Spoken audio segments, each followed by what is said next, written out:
Vous êtes-vous déjà demandé pourquoi, malgré tous vos efforts, votre réalité reste inchangée? La réponse réside peut-être dans un principe intérieur qui ne vous a jamais été révélé dans sa forme opérationnelle complète. Feu, air, eau, terre. Les anciens initiés ne considéraient pas ces éléments comme de simples composants physiques, mais plutôt comme des forces actives qui façonnent l'esprit, le corps, les émotions et la capacité d'agir dans le monde. Il existe cependant un mystère plus profond. Avant la quadripartition élémentaire, existait l'unité primordiale, la monade. Ce principe originel, silencieux et indivis, représente la matrice d'où jaillissent toutes les polarités, tous les cycles et toutes les manifestations de la réalité.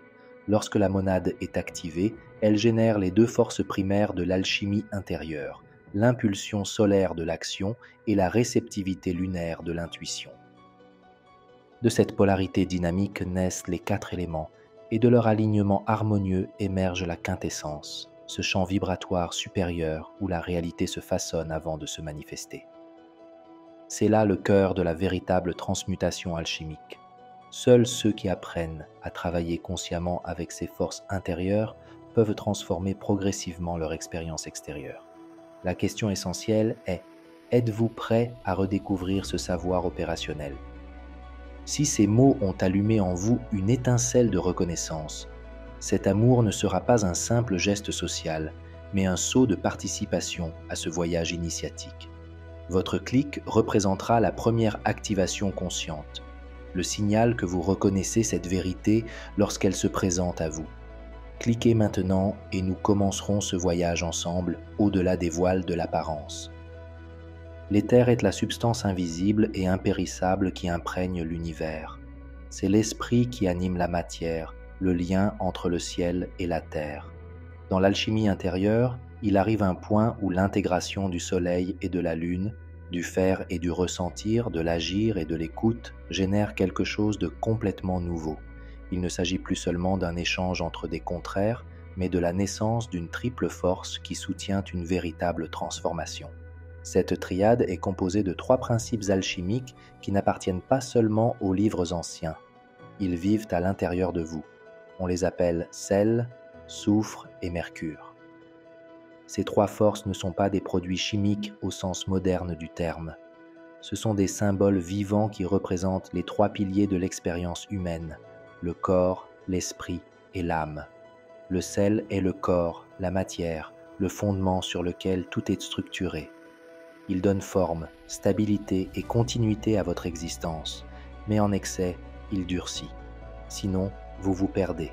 C'est ce qui ancre vos idées dans le monde réel, mais c'est aussi ce qui peut vous maintenir coincé dans de vieilles habitudes et rigidités. Le soufre est l'esprit. C'est l'énergie qui vous anime, le feu de la volonté, le désir de créer, de changer, de bouger. C'est le principe d'action, mais sans direction, cela vous consume de l'intérieur. Cela se transforme en colère, en anxiété, en excès. Et s'il manque, la vie s'éteint. Mercure est l'âme, le pont entre les deux. C'est ce qui bouge, coule, s'adapte. Connectez le fixe au volatile. C'est votre sensibilité, votre intuition, votre capacité à transiter entre les extrêmes sans vous perdre. Là où le sel fixe et le soufre s'enflamme, le mercure équilibre, adoucit et transforme. Ces trois pouvoirs sont à l'œuvre en vous à chaque instant, même si vous n'en avez pas conscience. Et tout ce que vous ressentez, expérimentez et attirez est directement lié à l'état de ces trois principes. Lorsqu'ils sont en harmonie, vous ressentez de la clarté, de la présence et du pouvoir créatif. Lorsqu'ils sont déséquilibrés, vous ressentez de la confusion, de l'épuisement, des blocages émotionnels et même des maladies.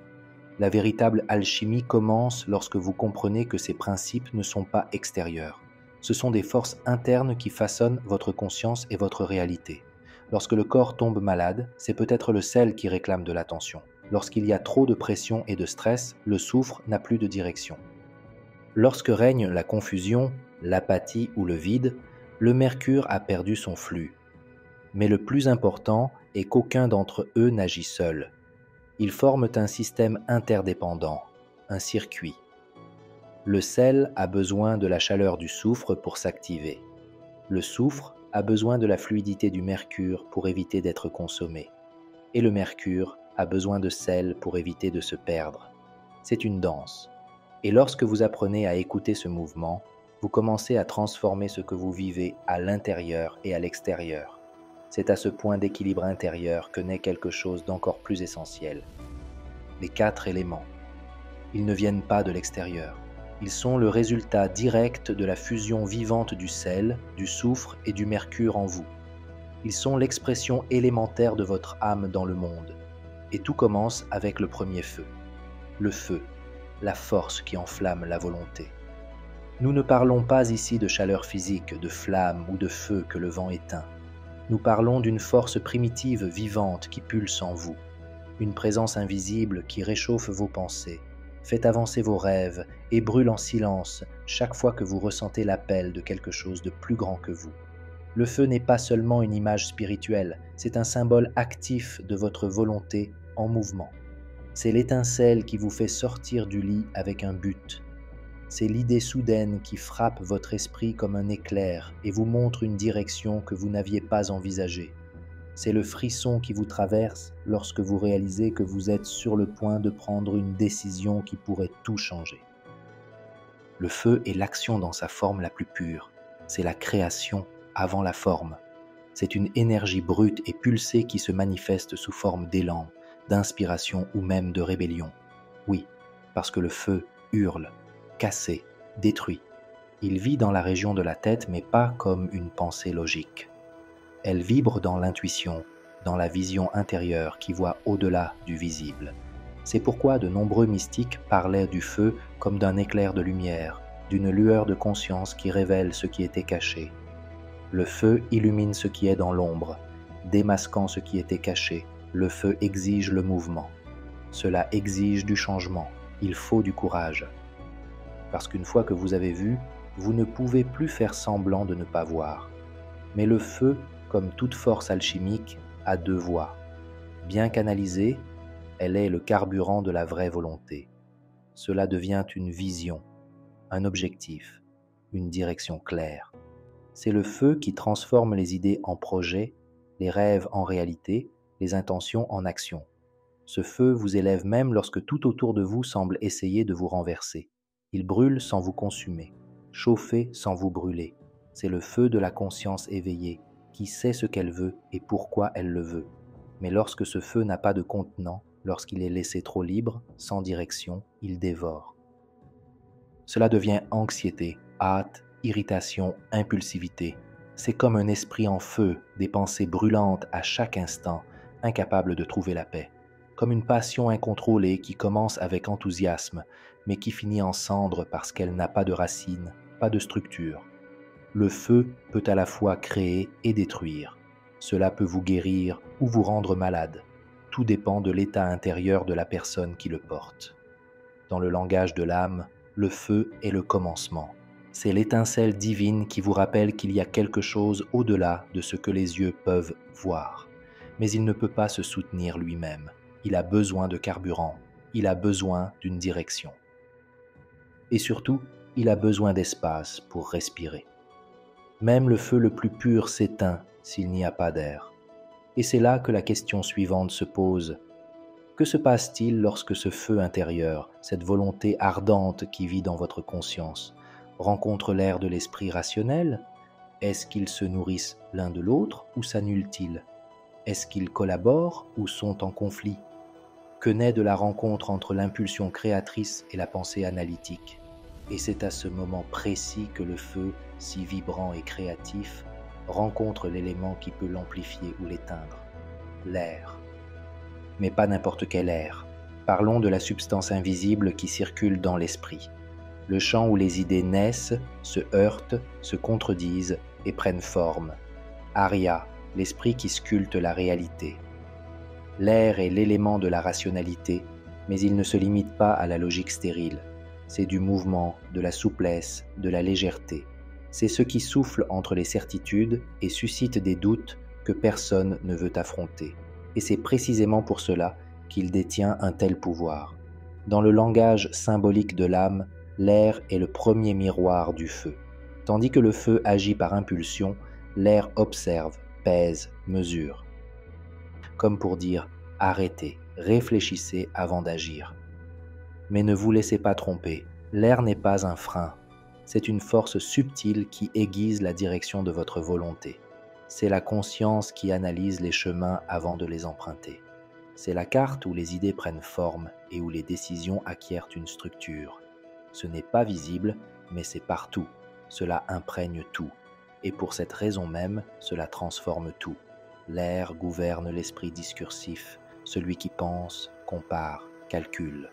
Mais elle vit aussi dans les domaines du raisonnement abstrait, dans les hypothèses qui surgissent de nulle part, dans les pensées qui vous visitent comme une brise et qui, si elles ne sont pas remarquées, disparaissent sans laisser de traces. Il est instable parce que sa nature est changeante. Un moment souffle doucement, vous donnant clarté et vision.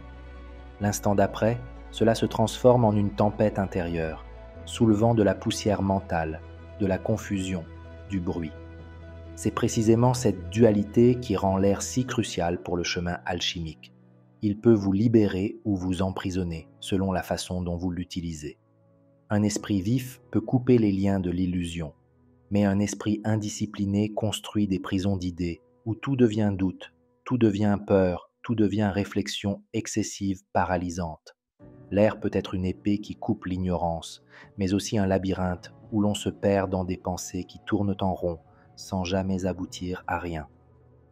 C'est dans l'air que naissent les comparaisons, les analyses et l'autocritique. C'est ici que réside la voix qui vous demande si vous êtes suffisant, si vous faites la bonne chose, si cela fonctionnera. Et si vous n'en êtes pas conscient, cette voix commence à dicter vos choix. L'air, s'il n'est pas contrôlé, devient un champ de bataille mentale, mais lorsqu'il est compris, il devient un canal de création consciente, parce que chaque réalité que vous expérimentez a d'abord été imaginée, d'abord pensée, a d'abord existé dans le champ invisible de l'air. Et il y a plus. L'air est aussi l'espace de la parole, du verbe, de l'expression. C'est par elle que vous communiquez ce que vous pensez et façonnez ce que les autres pensent de vous. Votre communication est l'un des moyens les plus directs de matérialiser des idées. Et cela a un pouvoir que beaucoup sous-estiment. Un mot mal placé peut mettre le feu à une relation. Un silence bien placé peut guérir une blessure. Sur le plan alchimique, l'air est plus que l'intellect. C'est une vibration sous forme de langage. C'est la pensée qui devient son. C'est le son qui devient réalité. Mais ne vous laissez pas tromper en pensant que l'air fonctionne seul. Elle est en interaction constante avec le feu de la volonté. Parfois, elle l'amplifie. Parfois, elle l'éteint. Un esprit paisible peut développer le feu créatif. Un esprit en guerre peut l'éteindre complètement. Et c'est dans cette interaction entre le feu et l'air que vous commencez à voir à quel point votre réalité extérieure est le résultat direct de ce qui se passe dans les coulisses de votre esprit. Mais il y a quelque chose d'encore plus profond caché dans ce jeu entre la pensée et l'impulsion. Une dimension que l'air seul ne peut atteindre, car aussi aiguë que soit la pensée, elle ne touche pas les eaux profondes du sentiment. Et lorsque l'esprit essaie de comprendre ce que seul le cœur peut savoir, quelque chose d'inattendu commence à émerger. Toutes les connaissances ne peuvent pas être saisies par la pensée. Il y a des vérités qui ne peuvent pas être expliquées, seulement ressenties. Et c'est dans ce lieu silencieux où l'air ne peut plus atteindre que surgit l'élément le plus mystérieux et le plus profond de l'alchimie, l'eau. Il ne brille pas comme le feu, il ne souffle pas comme le vent, il ne pèse pas comme la terre. C'est tout simplement ainsi. Et en étant, il transforme. Parce que partout où l'eau touche, quelque chose se révèle, quelque chose fond, quelque chose se souvient. L'eau, le corps émotionnel et la sagesse de la mémoire. L'eau ne suit pas la logique, elle échappe à toute forme fixe. Il coule, s'infiltre, enveloppe. Et grâce à cela, il a le pouvoir d'accéder à des endroits que l'esprit ne pourrait jamais atteindre. L'eau est le véhicule de l'émotion, de la sensation intuitive, des sentiments qui surgissent avant même que nous ayons des mots pour les expliquer. C'est le liquide sacré qui vit en nous, c'est dans le sang qui circule, dans les larmes qui tombent, dans la sueur qui purifie. C'est dans tout ce qui nous traverse sans demander la permission, mais ne vous laissez pas tromper par sa douceur. L'eau est un enseignant silencieux. Cela peut paraître calme en surface, mais à l'intérieur, il contient des océans de souvenirs. Oui, tu t'en souviens, parce que l'eau retient les souvenirs. Et quand on parle d'eau, on parle aussi de ce que vous portez en vous depuis longtemps, des traumatismes non résolus, des blessures que vous avez fait semblant d'oublier, des émotions que vous avez ravalées pour ne pas paraître faible. Tout cela est resté là, stocké. Et même si vous ne le voyez pas, cette eau façonne la façon dont vous vous sentez, réagissez et interagissez avec le monde. Beaucoup ont appris à ignorer ce domaine, croire que l'émotion est une faiblesse. Ces pleurs sont une perte de contrôle. Ce sentiment excessif est une exagération, mais c'est le grand mensonge qu'on nous a enseigné pour garder l'âme endormie, car c'est précisément dans le sentiment que réside la plus grande porte de guérison. L'eau n'est pas le chaos. C'est de la sagesse. Ça ne te noie pas. Il vous invite à vous immerger. Lorsque vous laissez couler votre eau intérieure, lorsque vous ressentez sans vous censurer, sans vous juger, quelque chose commence à se transformer. La douleur accumulée commence à disparaître. Le ressentiment perd de sa force. La souffrance devient compréhension. Vous n'avez pas besoin de comprendre avec votre esprit. Il faut juste laisser le corps ressentir, parce que c'est souvent l'émotion non vécue qui se transforme en maladie. C'est le cri réprimé qui devient une boule dans la gorge. C'est la peur non reconnue qui devient paralysie. L'eau ne veut pas vous déprimer, il veut vous purifier. Et ce mouvement est sacré. Lorsque vous vous permettez de ressentir, vous créez un espace pour que ce qui était caché émerge. Et avec elle vient l'intuition, parce que l'eau est aussi le canal vers l'invisible. C'est à travers elle que vous percevez ce qui ne peut être dit, ce qui n'est pas logique, ce qui vient directement du cœur. Ce sentiment viscéral que vous ne pouvez pas expliquer mais que vous savez être vrai. C'est l'eau qui vous parle. Cette émotion soudaine qui vous assaille lorsque vous entrez dans un lieu ou que vous regardez quelqu'un dans les yeux. C'est l'eau qui se souvient, murmure, révèle ce qu'il y a au-delà de la surface. Le meilleur, c'est que l'eau n'a pas besoin de forcer quoi que ce soit. Ça ne pousse pas, il s'enroule simplement. Et c'est exactement pour cela que c'est si puissant. Parce que ça marche là où rien d'autre ne marche. Il se glisse dans les fissures, creuse sous terre, touche des endroits dormants. C'est le ventre qui nourrit, mais aussi le fleuve qui transporte. C'est l'émotion qui vous rend humain, mais aussi l'énergie qui vous relie à ce qu'il y a de plus sacré en vous. C'est pour cette raison que, dans la tradition spirituelle, l'eau a toujours été un symbole de baptême, de transition et de renaissance. Parce qu'il est impossible de vivre une transformation sans passer par les eaux, sans affronter ce qui s'y trouve, sans se permettre de ressentir ce qui doit être ressenti. L'eau ne demande pas de vitesse, il demande de la présence. Invité. Et seuls ceux qui acceptent cette invitation découvrent qu'après tout, l'émotion n'est pas un obstacle, c'est un voyage. Et quand l'émotion trouve un terrain solide, quelque chose change, parce que l'eau, d'elle-même, coule. Mais sans direction, il peut se perdre. Il lui faut un contenant, une limite, un espace dans lequel s'imprégner et se nourrir.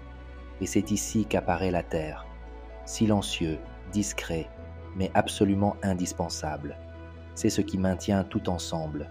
C'est le point de contact entre l'invisible et le concret. Là où les idées cessent d'être de simples idées, les sentiments deviennent des gestes et les intentions prennent forme. La terre, l'art de se manifester avec fermeté et présence. La terre est le champ de la réalité vécue, non pas la réalité imposée de l'extérieur, mais celle que vous construisez à chaque choix, à chaque habitude, à chaque pas. C'est là que vos rêves prennent racine. C'est par la terre que la spiritualité descend du ciel et pose le pied sur terre, parce qu'il ne sert à rien de parler d'éveil, d'intuition et de conscience accrue si vous ne savez pas comment gérer le présent, les factures mensuelles, la santé de votre corps, les limitations que la vie vous impose. La terre est ce rappel, le rappel que tout ce qui n'est pas intégré au quotidien devient une échappatoire. Cela devient une théorie vide, cela devient une distraction déguisée en évolution. Mais ne considérez pas la terre comme quelque chose de rigide, c'est sa structure, oui, mais une structure vivante, fertilisée par tout ce que vous portez en vous. La Terre contient vos plus anciennes habitudes, vos schémas automatiques, vos réponses conditionnées. C'est pourquoi il peut vous piéger ou vous libérer. Parce que les chemins que vous empruntez chaque jour, la façon dont vous vous réveillez, mangez, travaillez, parlez, sont comme des chemins imprimés dans le sol de votre conscience. Et si vous n'y prêtez pas attention, vous passerez votre vie à répéter le même chemin en pensant que vous avancez, alors qu'en réalité, vous ne faites que tourner en rond. C'est pour cette raison que la véritable alchimie ne peut ignorer la terre, parce que c'est là que vous plantez et c'est là que vous récoltez. Si votre sol est sec, dur, plein de débris, rien ne pousse. Mais si elle est fertile, propre et nourrie, même la plus petite graine peut devenir une forêt. Et cette nourriture commence par la présence, par l'attention, par le simple fait de regarder sa journée plus consciemment et de se demander « Qu'est-ce qui, dans ma routine, sert mon essence ? Qu'est-ce que je répète sans réfléchir ? Qu'est-ce qui doit être déraciné pour que quelque chose de nouveau puisse pousser ?» La terre exige un engagement. Non pas un engagement envers ce que les autres attendent, mais envers votre propre création. La spiritualité ne se trouve pas dans les belles paroles, mais dans le silence de ceux qui persévèrent, de ceux qui se lèvent pour s'occuper de ce qui compte, même quand c'est difficile, de ceux qui transforment les petites actions quotidiennes en rituels sacrés, de ceux qui honorent le corps comme un temple, le temps comme un allié et la matière comme une expression du divin. Et lorsque cette compréhension commence à vibrer en vous, quelque chose de très profond se met en marche, parce que les 4 éléments sont activés. Le feu de la volonté est allumé, l'air de la pensée s'éclaircit, l'eau de l'émotion purifie, et la terre de l'action prend racine. Et c'est à ce moment précis que vous réalisez. Ce n'est pas seulement symbolique, c'est réel. Sentez une nouvelle conscience naître, pas une idée, mais un état. Un état où tout en vous commence à s'aligner, à s'organiser, à s'intégrer. Mais que se passe-t-il réellement lorsque ces 4 éléments travaillent ensemble ? Sommes-nous simplement la somme de ces parties ? Ou y a-t-il quelque chose de plus profond derrière cette interaction ? C'est là que la psychologie des profondeurs nous offre un miroir. Et nous voyons que cette connaissance ancienne a toujours été en nous, attendant d'être mémorisée. Carl Jung, l'un des penseurs les plus audacieux du siècle dernier, l'avait compris. Il comprit que ces 4 éléments alchimiques n'étaient pas seulement des figures de la tradition hermétique, mais des aspects fondamentaux de l'âme humaine. Il les a appelés fonctions psychiques, la pensée, le sentiment, l'intuition et la sensation. Et il a dit que lorsque l'une de ces fonctions domine les autres, la psyché perd l'équilibre. Mais lorsqu'ils s'harmonisent, lorsque chacun trouve sa place, un nouveau niveau de perception s'ouvre, plus clair, plus complet, plus authentique. Jung ne parlait pas de symboles vides. Il a parlé d'expériences internes, de la façon dont vous pensez, ressentez, percevez et agissez. Comment vous traitez et réagissez au monde. Il voyait l'être humain comme un microcosme vivant dans lequel les 4 éléments vibrent constamment, parfois en harmonie, parfois en conflit.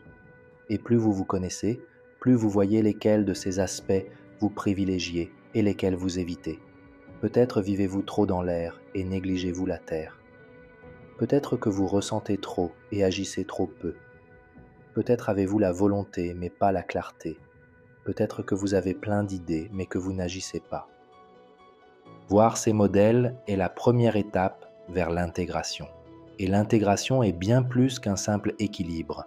Il s'agit de permettre à tous les aspects de vous de s'exprimer au bon moment, de la bonne manière. Il s'agit de donner de l'espace au feu pour briller, à l'air pour circuler, à l'eau pour purifier et à la terre pour se nourrir, sans qu'aucun d'entre eux n'ait à annuler les autres. Mais Jung ne s'est pas arrêté là. Il savait que même lorsque toutes les fonctions sont intégrées, il y a encore quelque chose au-delà. Quelque chose qui ne peut pas être expliqué par les parties, une force qui donne du sens à tout, une présence silencieuse qui observe tout sans s'impliquer. Et cette force, il l'appelait le soi, le centre de l'âme, le point où tout se rencontre. Mais ce soi n'est-il qu'un autre concept psychologique? Ou est-ce le miroir de ce que les alchimistes appelaient quintessence? la quintessence, ce qui surgit lorsque tout s'aligne, lorsque vous commencez à sentir que tout en vous trouve sa place, quand le feu, l'air, l'eau et la terre ne se combattent plus, mais s'écoutent. Quelque chose de complètement nouveau émerge, une présence subtile mais réelle, une intelligence qui ne vient pas de l'esprit ou du cœur, mais d'un espace plus calme, un centre qui observe tout, n'interfère pas, mais contient tout. C'est ici que naît Quintessence, le cinquième élément, l'éther. La quintessence n'est pas simplement une force parmi d'autres, c'est le fil invisible qui les maintient tous ensemble. Les anciens alchimistes disaient que c'était le souffle de Dieu, le chant qui soutient toute existence, la substance qui ne peut être touchée, mais qui touche tout. C'est l'élément qui est dans tout en restant invisible dans tout. L'éther ne bouge pas comme les autres, car il n'a pas besoin de bouger pour agir. Cela fonctionne par la présence, la résonance, la vibration. Quand vous vous sentez en paix, même dans le chaos. Quand tu sais quoi faire sans avoir à réfléchir. Lorsque vous entrez dans un lieu et que quelque chose à l'intérieur de vous dit oui ou non avec une clarté qui ne vient pas de la logique. C'est la quintessence qui s'exprime, c'est de la pure conscience. Celui qui ne juge pas, ne compare pas, il le sait, tout simplement. Mais comment accéder à cet état au milieu de la vie réelle ? Comment se connecter à l'éther s'il n'a ni forme, ni poids, ni odeur, ni couleur ? La réponse n'est pas d'en faire plus, c'est faire moins avec plus de présence. La quintessence ne peut être perçue que dans l'espace entre une action et une autre, entre une pensée et la suivante. Quand vous vous calmez à l'intérieur, quand vous arrêtez de réagir, quand vous commencez à observer. C'est à ce moment-là que vous sentez qu'il y a quelque chose de plus grand derrière tout cela, quelque chose qui vous guide, quelque chose qui vous connecte, quelque chose qui aligne tout. Et pourquoi est-ce important pour la démonstration ? Parce que l'éther est le champ dans lequel la réalité se forme avant de devenir matière. La quintessence est le moule invisible de votre expérience. C'est là que votre vibration rencontre la résonance de l'univers. Lorsque vous vibrez la peur, le champ répond par la pénurie. Lorsque vous vibrez la présence, le champ répond avec une opportunité. Lorsque vous vibrez la gratitude, le champ répond avec abondance. Vous pouvez penser ce que vous voulez, dire ce que vous voulez, visualiser ce que vous voulez, mais c'est la fréquence vibratoire de votre présence dans l'éther qui détermine ce que vous attirez. Et cette fréquence n'est pas définie par ce que vous voulez, mais par qui vous êtes lorsque personne ne vous regarde. De la façon dont vous ressentez, pensez, agissez, réagissez, choisissez. De la façon dont vous vivez le présent. C'est pourquoi tant de gens essaient de démontrer, d'affirmer, d'écrire, de déclarer, mais rien ne se passe. Parce qu'ils essaient de manipuler la réalité sans changer leur propre vibration. L'univers ne répond pas à vos paroles, il répond à votre énergie. Lorsque les 4 éléments dansent en harmonie et que l'éther commence à couler, la vie cesse d'être une lutte et devient une chanson. Les coïncidences se multiplient, les bonnes personnes apparaissent au moment parfait. Chaque choix s'accompagne d'un naturel qui vous surprend presque. Ce n'est pas un pouvoir surnaturel, c'est simplement vous en résonance enfin avec le rythme de l'univers. La quintessence est cet espace intérieur sacré où nous cessons de forcer et commençons à accueillir, là où les doutes se dissolvent et où seule une profonde confiance dans le processus demeure. Ce n'est pas de la magie, mais la plus authentique des alchimies, celle qui transforme votre présence en un phare qui attire exactement ce dont vous avez besoin. Pour maintenir cet état, aucune technique compliquée n'est nécessaire, mais un simple rappel. Respirez, écoutez, abandonnez la rigidité. Agissez lorsque vous ressentez l'appel intérieur, restez ferme lorsque vous sentez une résistance. Le véritable pouvoir vient de ce dialogue amoureux avec votre essence la plus profonde. Si ces mots ont touché votre cœur, laissez-y un like comme sceau de votre réveil. Tapez « Essence » dans les commentaires pour rejoindre la communauté de ceux qui se souviennent de leur nature lumineuse. Abonnez-vous à la chaîne pour continuer ce voyage vers la maison ensemble. Que le feu vous réchauffe, l'air vous inspire, l'eau vous purifie et la terre vous soutient. Et surtout, que l'éther te murmure toujours « Tu es déjà chez toi, vieille âme ». La transformation a déjà commencé et le meilleur reste à venir. À bientôt.